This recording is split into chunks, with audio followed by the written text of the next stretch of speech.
Satyavedu MLA ఆదిమూలం సురేష్ పై నమోదైన అత్యాచారం case కీలక మలుపు తిరిగింది. లేటెస్ట్ గా ఈ కేసులో బిగ్ ట్విస్ట్ చోటు చేసుకుంది. ఈ కేసులో బాధితురాలు ఫిర్యాదును వెనక్కి తీసుకుంది. తమ క్లయింట్లు ఇద్దరు డ్రాజీకొచ్చారంటూ వారి తరపు న్యాయవాదులు కోర్టుకు తెలిపారు.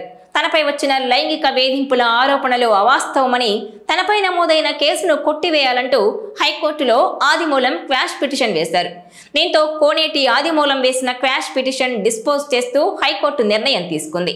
అయితే ఎమ్మెల్యే ఆదిమూలంపై ఫిర్యాదు చేసిన బాధిత మహిళ స్వయంగా హైకోర్టుకు హాజరై ఎఫ్ఐఆర్లో పేర్కొన్న ఆరోపణలన్నీ అవాస్తవమని పేర్కొంటూ అఫిడవిట్ దాఖలు చేసింది.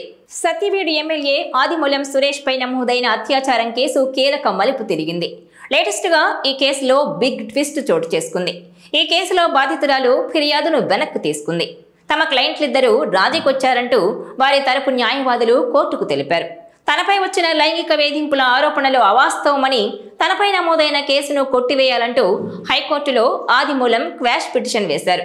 దీంతో ఆదిమూలం వేసిన క్వాష్ పిటిషన్ డిస్పోజ్ చేస్తూ హైకోర్టు నిర్ణయం తీసుకుంది. అయితే ఎమ్మెల్యే ఆదిమూలంపై ఫిర్యాదు చేసిన బాధిత మహిళ స్వయంగా హైకోర్టుకు హాజరై ఎఫ్ఐఆర్లో పేర్కొన్న ఆరోపణలన్నీ అవాస్తవమని తెలుపుతూ అఫిడవిట్ దాఖలు చేసింది. ఆదిమూలంపై నమోదు చేసిన కేసు తప్పుడు కేసు అని, దాన్ని కొట్టేయాలని న్యాయమూర్తికి వివరించారు. ఈ వివరాలను పరిగణలోకి తీసుకున్న న్యాయమూర్తి ఆదిమూలంపై తొందరపాటు చర్యలు తీసుకోవద్దని పోలీసులను ఆదేశించారు. తగిన ఉత్తర్వులు జారీ చేసేందుకు విచారణను ఈ నెల 25కు వాయిదా వేశారు.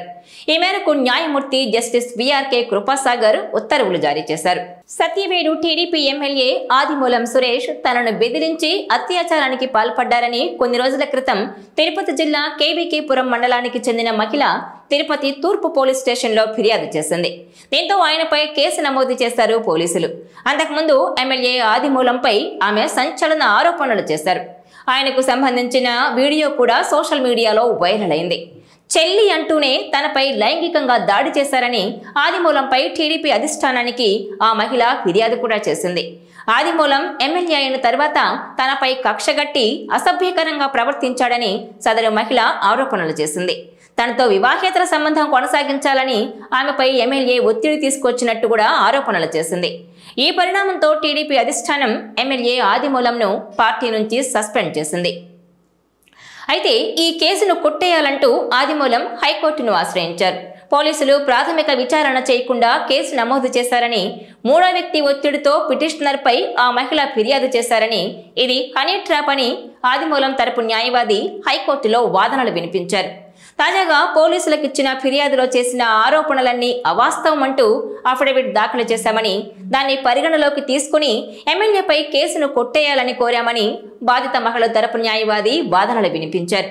దీంతో ఇరు వర్గాలు కాంప్రమైజ్ అయి బాధిత మహిళ ఫిర్యాదు వెనక్కి తీసుకోవడంతో కేసు క్లోజ్ అయింది. అయితే ఎమ్మెల్యే ఆదిమూలంపై లైంగిక వేధింపుల వ్యవహారం ఏపీలో ఇటీవల సంచలనం రేపింది. తన కుటుంబాన్ని అంతం చేస్తానని బెదిరించి తనను లొంగదీసుకున్నారని, తిరుపతిలోని ఓ హోటల్లో తనపై అఘాయిత్యానికి కూడా పాల్పడ్డారంటూ వీడియో ఆధారాలతో సహా బయటపెట్టింది బాధితురాలు. దీనిపై తిరుపతి పోలీస్ స్టేషన్లో కేసు కూడా నమోదైంది. కానీ ఇప్పుడు ఈ కేసు ఊహించని రీతిలో క్లోజ్ అవడంపై సోషల్ మీడియాలో చర్చనీయాంశంగా మారింది. ఈ వీడియో మీకు నచ్చినట్లయితే please share, like and subscribe R24 Telugu.